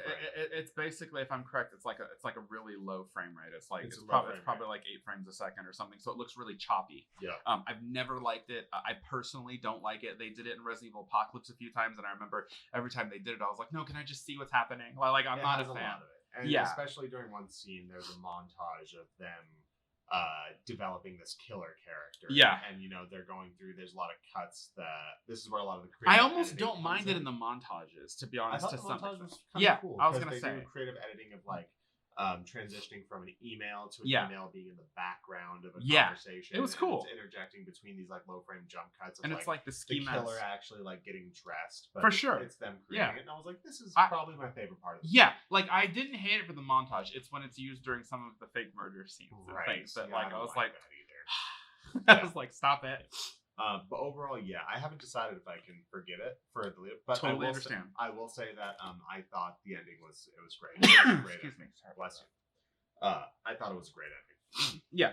And that's kind of how I feel. It's one of those films that when I recommend, I say it has a lot of problems, but please watch it all the way through and then tell me what you think. That's kind of what it's a film that even if you decide to watch Cry Wolf, even if you're hating it, watch it all the way through, because that's the only way you can know if you forgive the film for what it did to you. Basically, is it's almost like the film is an experiment, kind of like the game was, like in a way, like it's kind of like that. So, but I just appreciated the balls to make that movie. Like honestly, it really was a unique movie, especially for the genre. I don't think I've seen anything like it, to be honest. That parades as one thing and then the ending's different, but like the entire setup. Gone Girl? I don't know though, because I felt like with Gone Girl, like the second half of the movie isn't shown at all, which is nice, but I kind of felt like Gone Girl was exactly what I thought it was going to be. But that's just me. Fair enough. Like I felt like there was probably a lot that we weren't seeing because it's Fincher and he doesn't want you to know his endings, but I didn't feel like an entire part of the film existed to be a different film at the end. What you're saying is that change of perspective and that last like you thought the movie was this genre, but essentially it's not this genre, and you don't find out till like the last 5 minutes. First of all, in the last like 5 to 7 minutes, you find out it's a different genre. And then the last 2 minutes, you find out there's more to it. It's actually this all along. Like it's like, I see what you're saying. Like it almost switches genres twice in the last 7 minutes. But even one of those is technically a lie, right? Like even one of those is just what everyone else thinks it is. But only one person, aside from the actual killer, knows what it truly is about at the end of the film. Everyone else, the first twist is what they all think it is and what they will remain to think it is, because unfortunately the situation that this person's left in, who would believe them? So it's like, it's, I don't know. It's to me, it's very interesting, and I like interesting. Like I just do like it, even if it's not perfect. The being brave enough to do it is interesting to me. So agreed. Next, we have one of my favorite movies of 2019 for sure, and it's Color Out of Space. Directed by Richard Stanley. I enjoyed it. So I mentioned this earlier. Lovecraft influence is everywhere in film. I'm not sure if it came out in 2019 or 2020, but around the same time. I think it was 2019, I believe. Well, no, this came out in 2019. I'm talking about another movie. Oh, okay. That had heavy Lovecraft influences. That is a better movie than this movie. Which one? Annihilation. I loved Annihilation. As do I. But it's one of those things where there's Lovecraft influence. That's based on a book, though, isn't it? It is. There's a book called Annihilation that Alex Garland adapted that from, correct? I'm just saying a lot of the themes. Oh, really? Okay. Also, Prometheus is a very Lovecraftian movie. Yeah, I could see that, for sure. I'm talking ancient civilizations. Yeah. Insanity. Grotesque even some art monsters, style. There's some art style in Prometheus that reminds you of. Absolutely. Yeah. But there are very few true adaptions. For sure. And this was a low budget adaptation. Yeah. It doesn't feel like a low budget. No. It kind of does. Some because it's contained. I say that because it's contained. Yeah. But from some visual scenes have some low budget feel to them, but then there are other scenes that were handled pretty well. Really well. So I mentioned a few of the things I love. Nicolas Cage's performance in this movie is uneven. It's I was gonna talk about that. It is uneven. I'm excited to hear what you say, but also his character could have been played by anybody. It really could have. His character is, quote, the father. Like, yes, he is dealing with all of the situations that are happening on his land. He is a farmer. He farms alpacas, which is really weird. But he's now alpaca farmer, and a meteor falls from the sky on his land. Yeah. Oh, let me just want to show you something because you just said that. What? I'm showing him something I wrote on stream because of something he just said. Some of Cage's scenes were a little uneven. So like literally exactly what he said. Like I just want to prove to you I wrote that. Yeah. I remember a scene of him scolding his daughter. Yeah. You already know what I'm talking about. I think it's like, so. Why is he talking like that? You know? It's almost like he couldn't transition between his evolution into the crazy as well. Like certain scenes he wasn't sure, or maybe the director wasn't sure. I'm not sure. Right. But I'll just say I also really like the performance from the daughter. Actually, it was one of my favorite. Just to set the scene, because I want to hear your notes. But essentially, Nicolas Cage plays an alpaca farmer. He's there with his wife, his daughter. I know that's funny immediately, and his son. There's a hermit hippie man who lives kind of on the outskirts of his land, played by Tommy Chong, who unironically gives a really good performance. And it's true. He's pretty great. Yeah, there's another kid who comes into play who is interested in the daughter. A meteor falls from the sky onto their land, and all that they know about it is it's a color. And that color starts adapting the environment. Which is really cool, because it's not a color you see used as much. It's like a purple pinkish hue. It's like a magenta. Yeah, it's like a magenta, which is funny when Nicolas Cage is trying to explain. He's like, I've never seen a color like this. I know. And I was like, you've never seen magenta? I was like, it's. I remember going magenta to the screen when he said that. I was like purple. It starts adapting to the environment to something alien. It starts just for sure. There's no rhyme or reason to it, but the insects and the bugs in the grass start looking different. The trees start growing oddly. Yeah. And there starts to be just kind of odd things happening to land, and eventually the people in the land. Yeah. And it contaminates the water. It contaminates which they're the drinking. water. Yeah. And eventually you get some really, really unsettling scenes. Oh God, yeah. There's some great stuff. Insane body horror. Oh, there is. Completely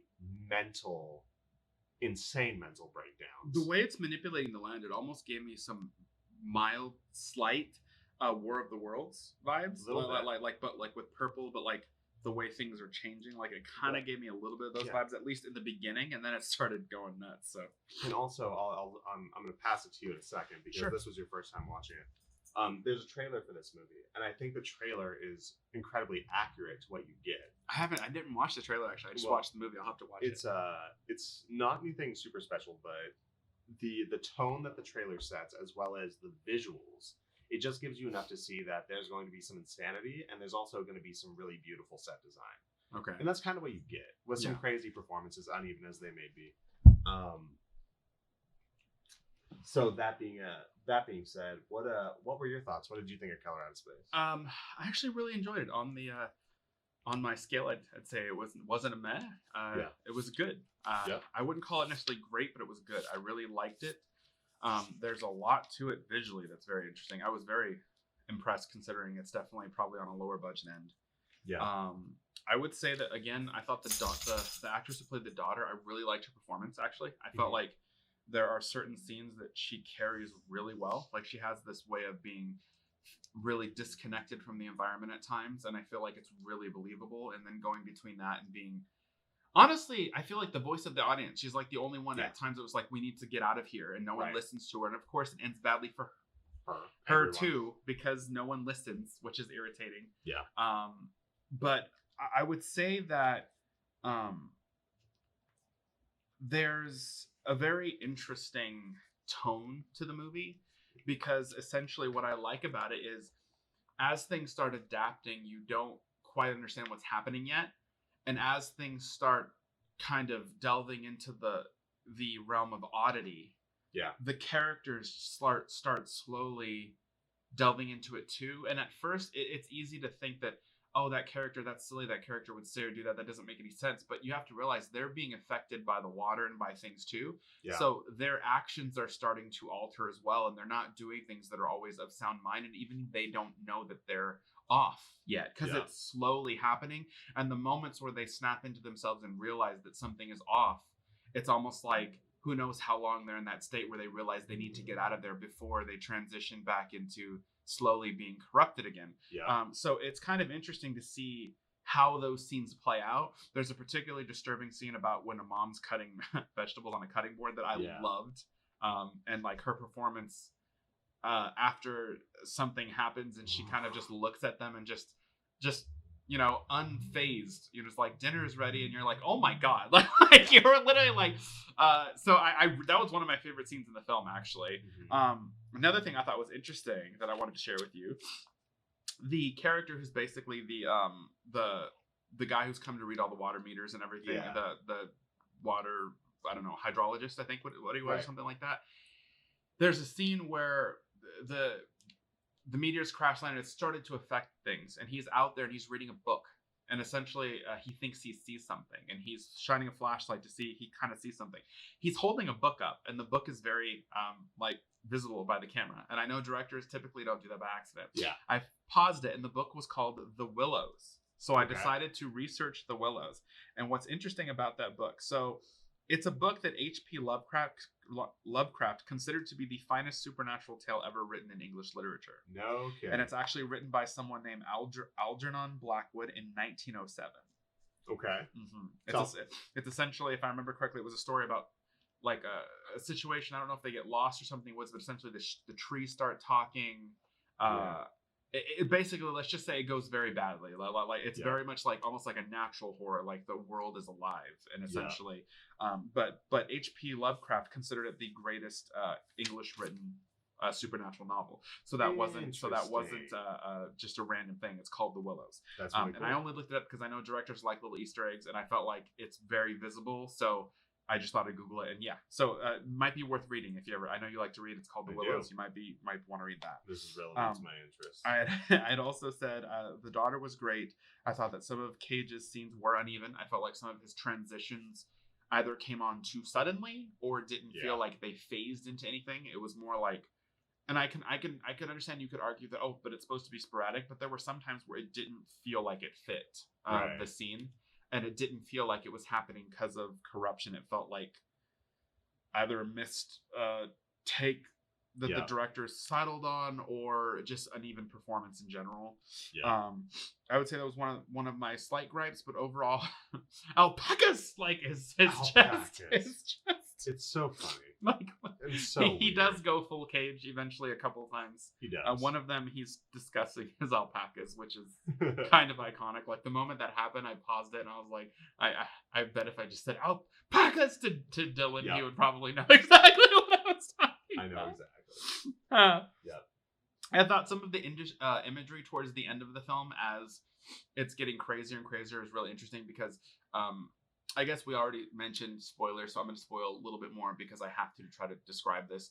But essentially, they realize that it's not just affecting the world; it affects time to some extent. So they basically used an effect where towards near the climax, people are moving around, and as they're moving around, pieces of them are left behind, so to send at least by a few seconds. So there's almost like this drag on a person's body as they're moving. It was a very cool effect, especially considering it's a visual effect. It looked really cool, and it's kind of really disturbing, especially when you think about people being trapped in this and wanting to desperately get out. I thought that was really cool. Overall, I thought it was a good movie. The only other gripe I had is I felt like there were a little bit too manipulative with the score at times. There were times where it really chimes in really hard when it doesn't need to. Like silence probably would have been more powerful.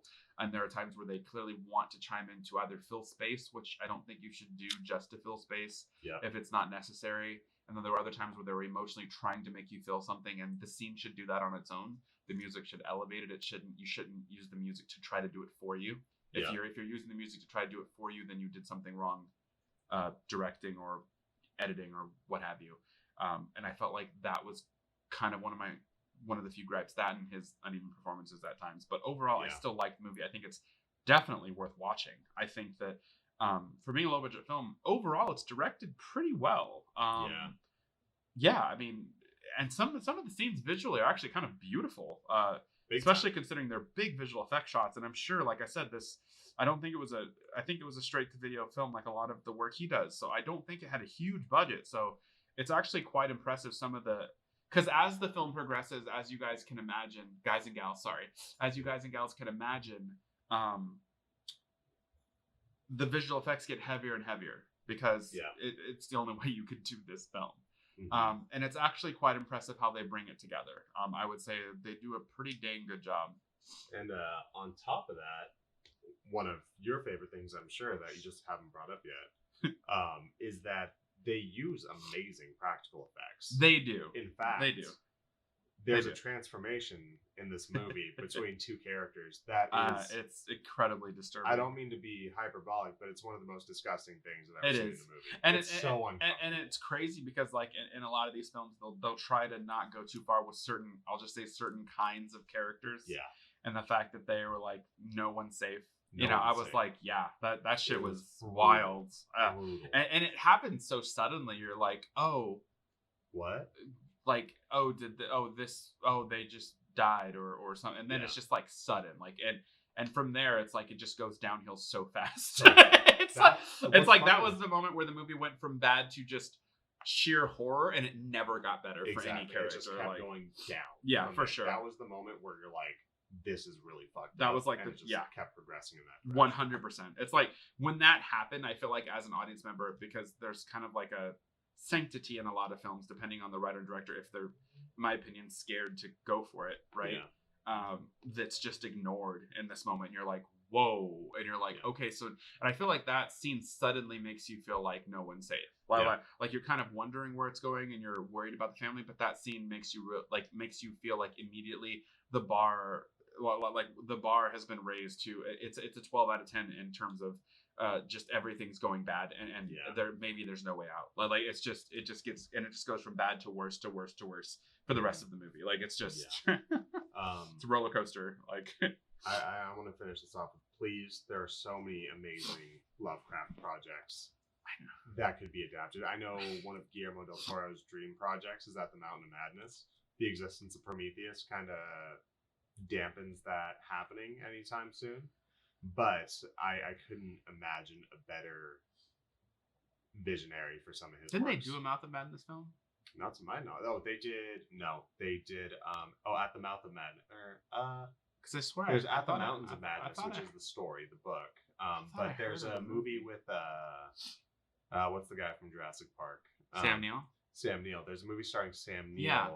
It might be At the Mouth of Madness is the title. Yeah, because I thought another very heavily inspired Lovecraft. Because I thought I saw the cover for that somewhere, but I don't think I've seen the movie. Yeah, I think that's right. That's another great Lovecraft movie. It's not a direct adaptation, but it's another one of those things where it was like inspired. This is a Lovecraft movie. Okay. Okay. Cool. It's really good. It's also a little uneven at times, but it's really good. Yeah, because I was gonna say, I swear I've seen that cover, and and when you said Sam Neill, I'm like, I think that's right. Yeah. I want to make sure we got the title. That's the whole thing about working in the video store. I saw lots of movie covers, even if I didn't see everything. You were right. Good call. At the Mouth of Madness in 1994. Also, kind of a Lovecrafty film that's also starring Sam Neill. I wonder if he's a fan. Is Event Horizon. That was what's his name? The guy who did Resident Evil and Paul W. Sanderson. Yeah, there you go. Yeah. He's alright. Yeah. I felt like some of his work, some of his style I like sometimes, but overall, his movies lately have just been, I don't know. Yeah. I like the first Resident Evil movie. I did too. Quite a bit, actually. Even though it's a totally made up story, I thought it was a cool origin. Fortunately, I've been waiting for this moment. I know you have. I've tried to get through these previous 5 movies for this entire podcast just to talk about. What movie? You want to say it again? Swordfish. Swordfish, yes. This is the film that I personally admit is terrible, but I love watching it. Tell me a little bit about it, Fortune. Why did you choose Swordfish? I chose. Look at me when you tell me this. I chose Swordfish because you had said you hadn't. Like, I chose it, and you were like, "Oh yeah, I haven't seen that." And I was like, "That's definitely my choice because it's a film that essentially is a terrible movie. But the crazy thing is, it has a star-studded cast. It does. It has John Travolta, It does. Halle Berry, It does. Hugh Jackman, Don Cheadle. Like, it has the cast that you're like, this should be great, right? You're like, okay. And it's one of those, and it also has some of the most bizarre sequences that are like simultaneously awesome and stupid at the exact same time. And what was interesting about it was I looked it up later. It turns out it's the same director for Gone in 60 Seconds, which is another film that a lot of people love, that I always thought like Cage was cool. And of course, everyone loves Eleanor and the racing, but it's not really a very good movie, actually. It has a lot of issues, but you kind of enjoy watching it. Yep. And that's kind of how I feel about Swordfish. I feel like it has a ton of issues. It's a really bad film, but I've watched it at least 3 or 4 times because for some reason, it's terrible, but I can't stop watching it. So I wanted to share that with you, and I wanted your opinion on it. Thanks. You're very welcome. All right. I wrote a sentence for, a couple sentences, a statement, if you will, for my final thoughts after taking a few pages of notes on this movie as I watched it. And I think the best way to explain how I feel about this movie is to start with my final thought and then just talk about a few things that happened. Sure. And before you say that, I just want to let everyone know he has more pages of notes for Swordfish than the other movie he's seen. You guys can't see it, but just, I'm flipping pages. I'm looking at them, which is wonderful. My final thoughts after watching this was, it's awful. I hate it. I don't disagree that it's awful. You should totally watch it. I don't regret anything. So I'm gonna talk about. I only have one note that I felt was worth talking about. I have never seen a movie handle sexuality so poorly. Oh yeah, in my entire life. It's like the director was like a really horny 16-year-old or something. Exactly like that, and it's so cringy. Yeah, 100%. The entire movie. 100%. That being said, everything involving sex is so unrealistic within the film. It's just cringy is the right word. It's completely every single time. I want to talk about a few things in this movie. It starts off with a very self-referential scene. Has some of our stars. It has John Travolta and Hugh Jackman and Don Cheadle sitting in a diner, a little coffee shop. And John Travolta is talking to these two people about old heist movies. And he asks them their opinions on Dog Day Afternoon. He's talking about Pacino movies. He says Dog Day Afternoon about a very famous bank robbery. Talks about The Godfather. He talks about Scarface. All these great movies. All of these great movies. And he talks about, how do you think these stories would have unfolded if essentially the bad guys, the killers, the gangsters had a little more balls? What do you think would have happened if in Dog Day Afternoon they wouldn't have waited throughout the entire movie to start killing hostages? Do you think they would have got away if they started killing hostages one by one? How do you think the bad guy would get away with it? And they say, well, essentially it's a morality tale. The bad guy can't get away with it. And then it zooms out a little bit and you realize that there is a heist going on, and John Travolta's leading the heist. He has a detonator, and a bunch of people in the bank are strapped with bomb jackets. And you're like, cool. That's actually a really cool opening. Great opening. I was definitely. And then it goes into they explain, they set the table a little bit. He says, all of these bomb jackets have a locator, and if any of these hostages leave the bank, that jacket will explode. It's also filled with ball bearings, which will spread across the entire street and kill anybody in a vicinity. He tells that to the police. Yeah. 2 minutes later, the police are attempting to pull out hostages. Exactly. Worst police Don ever. Cheadle, who isn't the police chief, but he's right below the police chief. He's the guy in charge. Yeah. He's saying, don't do that. Yeah. He's the only one in the entire police force saying, that guy just said they'll explode. Even though they all just heard it. So they pull a hostage out and the hostage explodes. Yeah. And you get this giant 360 super special effects scene of never before seen on film. Everybody. Except in The Matrix, where they did it well. Exactly. So that kind of kicks off and you're like, this is about to be a doozy. Very shortly after, you start learning a little bit about the kind of the politics of the characters, and you kind of see that our bad guy, John Travolta, is leading a ex-Special Forces Black Ops team. It's an anti-terrorism unit. Yes. And he works in partnership with a senator played by Sam Shepard, who is one of my favorite character actors. So when Sam Shepard popped on screen, I thought, maybe this won't be so bad. Very shortly after, you realize that Sam Shepard is in this movie to say things like, it's not going to be my cock on the block this time, son. Exactly. You know, only the important lines. Only the important lines.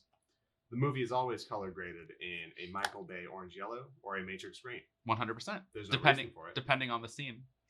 Yeah. It's not even like atmospherically. No, it is. It's not atmospherically appropriate by any means. It's not. Halle Berry plays, quote, kind of the beautiful woman in this movie. Basically. I've never seen her look more uncomfortable in a movie. I don't disagree with you.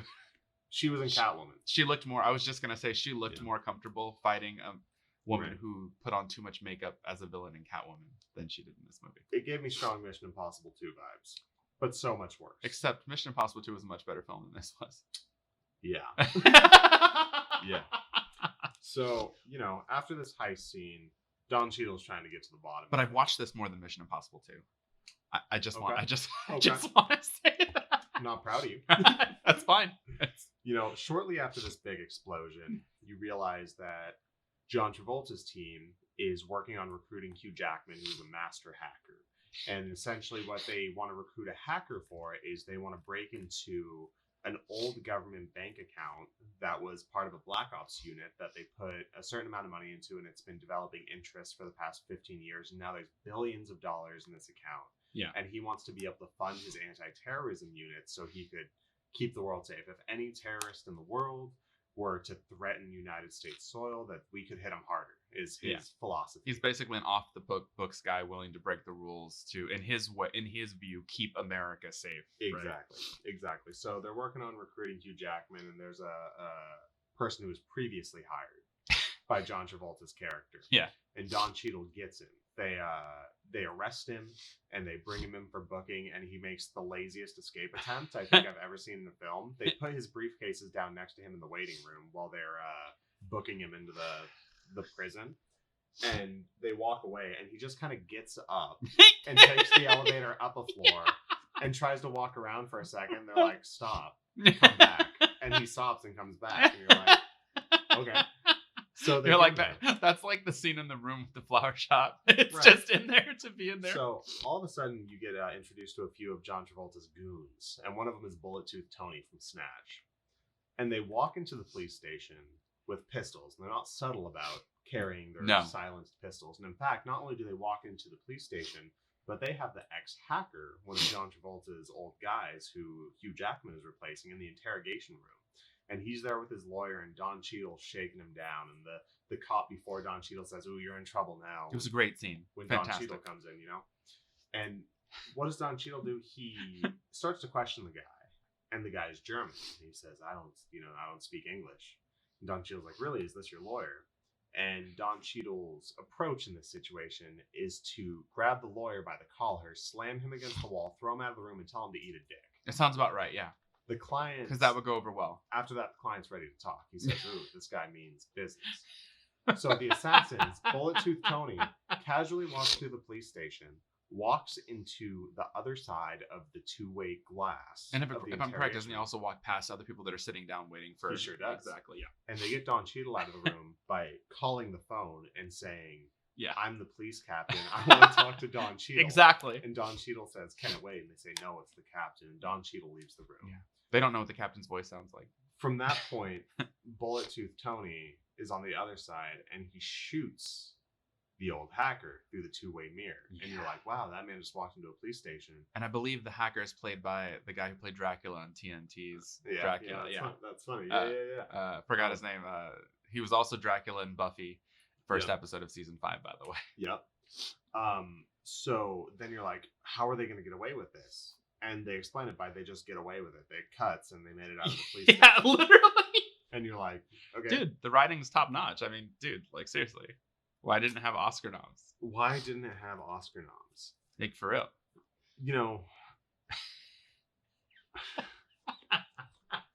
This movie explains hacking by people wearing edgy clothing and moving fingers very fast across computers. And they say things like 128-bit encryption. There's a scene where Hugh Jackman walks into the room and John Travolta is trying to entice him into the job. And there's 7... That's a great way to put it. Yeah. There's 7 monitors that look like old 2000s PCs or like Macintoshes. And Hugh Jackman walks in and his eyes get wide and John Travolta says, "Impressive, isn't it?" Hugh Jackman's like, "Wow, these 7 monitors are impressive." And they start going into nonsense, technical hubbub about, 188 megahertz. If this thing hits 88 gigawatts, it's really going to take us to the past. 14.36 gigawatts. And Halle Berry just kind of walks up to Hugh Jackman and kind of like puts his face right next to her neck. And he's like, "Yeah, you want to hack this?" And he's like, "Yeah, I want to hack it." Yeah.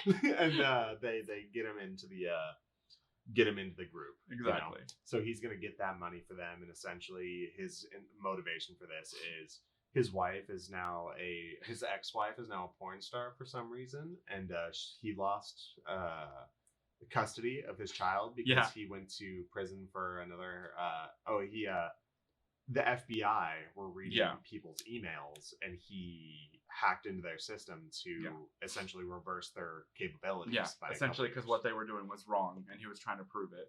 You also find this out after a chase scene with the cops where Hugh Jackman jumps down a mountain. It is a chase scene. It's a great chase scene. The cops also jump down the mountain. Yeah. And the chase scene is them falling down the mountain. Exactly. For about 60 seconds. As you called it, it's a hot rod moment. It's the hot rod moment. And they get to the bottom and they're like, "We gotcha." And he's like, "What do you want?" You don't understand. This is the reason I've watched this movie like 4 times. There's a scene where John Travolta's in a sports car and the senator has betrayed him. The senator sent assassins to kill John Travolta because he doesn't want them hacking into this secret government base anymore because now the cops are involved. Exactly. All right. Got a little too hot for the senator. So John Travolta hangs out of the side of a sports car with a light machine gun and starts blazing people out of the fucking world.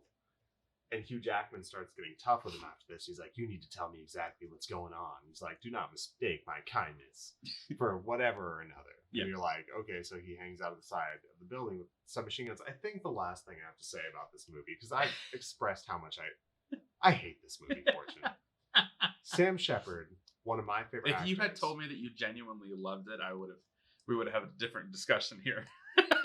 One of my favorite actors who plays a scummy American senator. After trying to betray John Travolta appears at his fly fishing spot in a helicopter and pops out of the helicopter in a black coat and a beret and black gloves. And he's like, "Why did you betray me, Senator?" And he's like, "You didn't honor the partnership. You got to honor the partnership," or whatever he says. And John Travolta says something about Thomas Jefferson. And Sam Shepard disagrees. He says, wait, Thomas Jefferson would, and then he shoots him. Yeah. It's the best way to kill somebody, bro. As if he had no idea he was about to get murdered, too. There is how did I describe it? You also talked about how he was trying to entice him with the monitors, but his initiation was a lot more... I wrote blowjob rapid finger hacking. Yes. Introduction. He's essentially supposed to hack into something in a minute while he's being given a blowjob by somebody. And you're like, is this a real scene? And it is. It is genuinely a real scene. And you're like, and that's when I'm like, earlier I said it sounds like it's written by a horny 16-year-old. I'd say more like a horny 12-year-old. Yeah. Everybody in this movie, except maybe John Travolta, still has a very active career. John Travolta has an active career, just Gotti and the critics love Gotti. No, they don't. And that was the trailer. And then, and then he had, was it The Fan or whatever? That was it was directed by the guy. From the guy from Limp Bizkit. Yeah, that one. I still haven't gotten around to see either of those. I heard enough, but I hated this movie, and I'm so happy I got to watch it.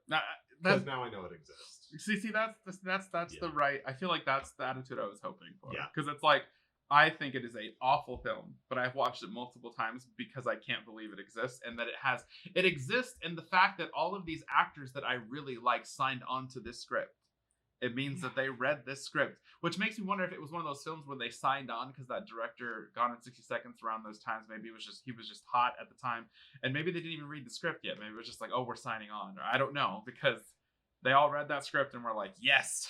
I want to do this. I will play the hacker. It was fantastic. This movie was a ride, man. It's a ride. This That's the movie best way to put was it. a ride. It is a extremely entertaining mess of a film. Like, it's the best way to put it. Absolute mess. It is. But this has been fun. Definitely. This has been a great time. I'm actually really happy, especially to hear your opinions on Swordfish. That's all I could do. That was my favorite one to hear about from you. Out of all of my things, I didn't even write opinions. I'm like, I'm just going to start writing things that are happening. Like, what else can you do with Swordfish? I was like, with everything else, I wrote opinions and my thoughts on theme and exactly what was going on and how it related to the genre as a whole. In Swordfish, I'm like, this happened, this happened, this happened, this happened. It's a series of, it's like Lemony Snicket's series of unbelievable events. Yeah, exactly. Unfortunate events. One back to back. Like, yeah. I know it's normally unfortunate, but to me in this case it's unbelievable. Like, it really it's like they happen in sequence too. Like, someone thought that these added up in this order. You're like, huh, okay. Yeah. But like, if there's enough of a pretty color grade on it and great actors, people are gonna love this movie. There wasn't a pretty color. No, things were super oversaturated actually. But I don't know if I'll watch that one again, but I will always remember it. I'm so happy. Yeah. Like, high five. Awesome. I'm happy to close, but this was really fun.